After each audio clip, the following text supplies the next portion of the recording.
Did you know that for the first time in 30 years, the Powerball lottery jackpot has reached $1 billion? This huge amount shows that nowadays, people think of wealth in billions, not just millions. This makes it easier for anyone who dreams of having a lot of money to get there with less effort. To prove this, I'll tell you about a man who started with only $820 and built a fortune worth millions. Listen closely. His tips could completely change your life. Welcome to the Top Finance channel. Become one of the future millionaires by clicking the subscribe button now. Many billionaires have incredible stories of success, but Dan Pena's story stands out as especially dramatic. Dan was just an ordinary guy from America who served in the Vietnam War. After he came back, he wanted to start his own business with only $820. Dan used his military skills and contacts to make his dream come true. In just 3 years, Dan grew his money to $50 million and then doubled it the next year. Making my first million was the toughest part. Then it seemed like money just started coming to me, Dan has said in interviews. After becoming rich and successful, Dan didn't just sit back. He decided to teach others how to make a fortune. His main point was that making money can be simpler than people think, but he wanted to give real, useful advice, not false promises. This led him to write his first book, Your First Million. His wife doubted the book at first, saying people wouldn't want to read something that made them work for wealth rather than just wishing for it. However, Dan's book was a big hit. His method, called Quantum Leap, is now seen as one of the best for entrepreneurs, and many who take his financial classes quickly make their first million.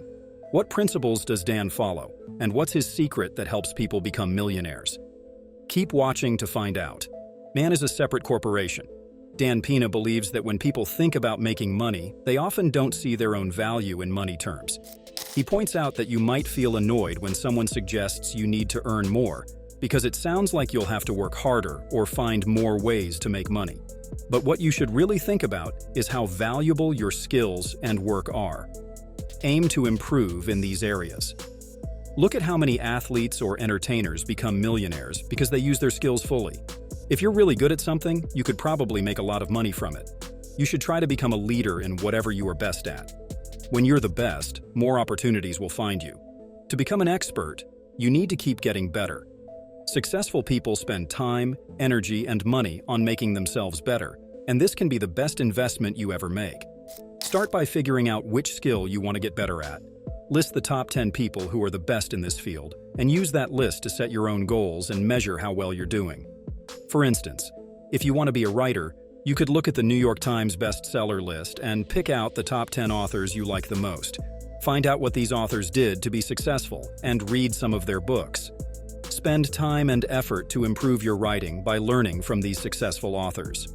Live for today, plan for tomorrow. Pena sees two common ways people handle money. Some waste it while others are too stingy. Some people don't save at all or even get into debt to buy more things. They always find reasons to continue living this way.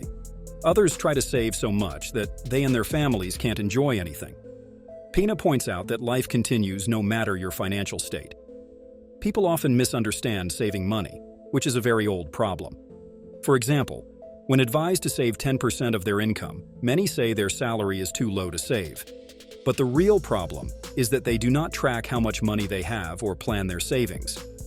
Pena emphasizes the importance of knowing exactly how much money you have now, what you'll have tomorrow, and what you'll have at the end of the month. He believes that saving isn't just about putting money aside. It's about following a budget from the start of the month. Many believe more money will fix their financial problems.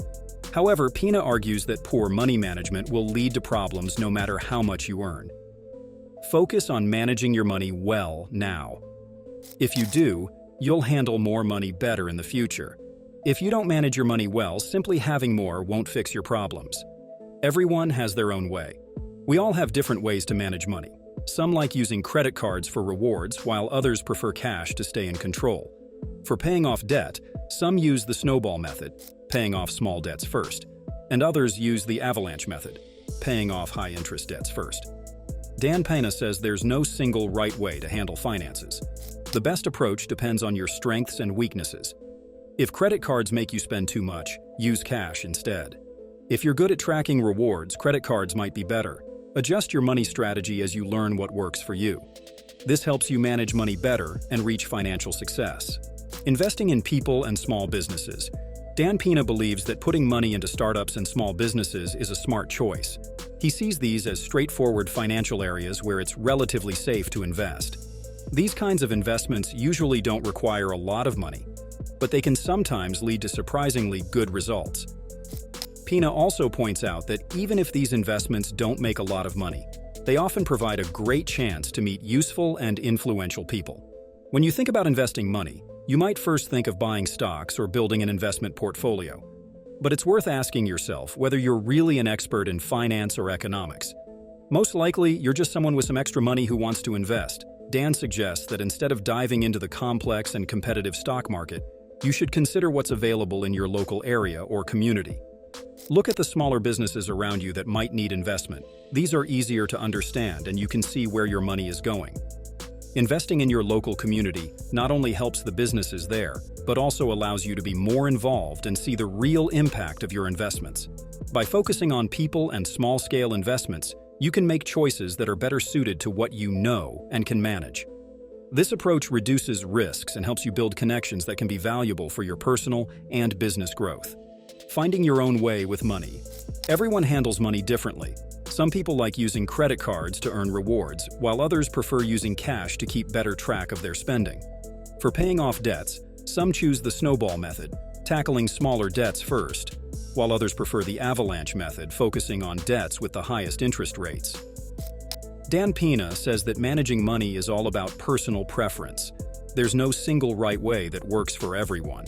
He believes it's important to know your strengths and weaknesses in handling finances. This helps you improve your money management over time by adjusting your methods to better suit your habits and needs. Understanding and adapting to what works best for you allows you to gradually overcome weaknesses and strengthen your financial skills, making money management more straightforward and effective for your situation. People are the key to money. Dan Pena thinks investing in startups and small businesses is a good idea. These are simple places to put your money that are usually safe. The investments aren't too big, but the results can be surprisingly good. Even if they don't make a lot of money, they can help you meet important people. When you think about investing, you might think about stocks and portfolios. But are you really a big investor or economist? Probably not. You're just someone with extra money who wants to invest. Dan suggests looking at the opportunities around you, not just the complicated stock market. Money is just money. Money comes and goes. How much you have is up to you. Dan reminds us that money isn't everything. Things like family, health, and friends are more important. When you're busy making money, don't forget about these important things. Sometimes, take a moment to think about what really matters. Denying problems won't help you succeed. Not many people are ready to really fight for their wealth, but you shouldn't just give up. Realize if things aren't going well. This can motivate you to look at your situation differently, find solutions, and act. This cycle might end with you being poorer or richer. That's all for today. Subscribe to the main finance channel and start your journey to getting richer.